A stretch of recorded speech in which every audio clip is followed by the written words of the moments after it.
Hello friend, welcome to new blog. তোমরা সবাই কেমন আছো? আশা করি তোমরা সব খুব ভালো আছো। আমিও ভীষণ ভালো আছি। আজকের ব্লগটা আমার কাছে ভীষণ স্পেশাল। তো কী স্পেশাল জানতে হলে পুরো ভিডিওটা দেখতে হবে। এইদিকে দেখো, আমি আর বোন কখন থেকে অপেক্ষা করছি। তো কী জন্য অপেক্ষা করছি তো দেখতে পাবে কিছুক্ষণের মধ্যে। এই দেখো চলে এসেছে।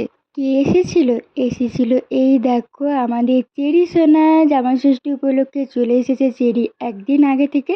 তো তারপরে সে ফ্রেশ ট্রেশ হয়ে দেখো আমাদের বাড়ি ধারে ওখানে তো ছাগল, হাঁস, মুরগি, গরু সবসময় তো থাকে। আর বাচ্চারা তো ওইসব জিনিস একটু ভীষণই পছন্দ করে। তা এত গরমে সে বলছে গরু দেখতে যাবে। তো গরুকে সে হাম্মা হাম্মা বলে, তো সেজন্য কাকিমণি তাকে নিয়ে গেছে এইদিকে যে একটু গরু ছাগল দেখানোর জন্য। আর এইদিকে আমি বানিয়েছিলাম চেরি সোনার জন্য একটা ড্রেস।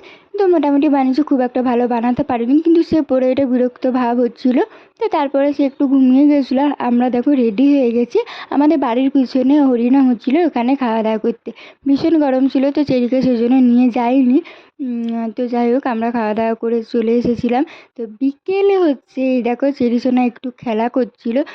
তো যাই হোক তার ছোটো মামি তাকে রাগাচ্ছিল, সেজন্য সে এইখানে দেখো প্যাপ প্যাপ করছিল, কেউ কিছু বলে তাকে প্যাপই করে। তো যাই হোক সন্ধ্যাবেলায় তার দিদির সাথে খেলা করছিল। এই হলো আমাদের আজকে স্পেশাল ব্লগ। তোমাদের কেমন লাগলো অবশ্যই কমেন্টে জানিও। ভালো লাগলে একটা লাইক করে দিও। সবাই ভালো থেকো, সুস্থ থেকো। দেখা হচ্ছে পরের ভিডিওতে। টাটা।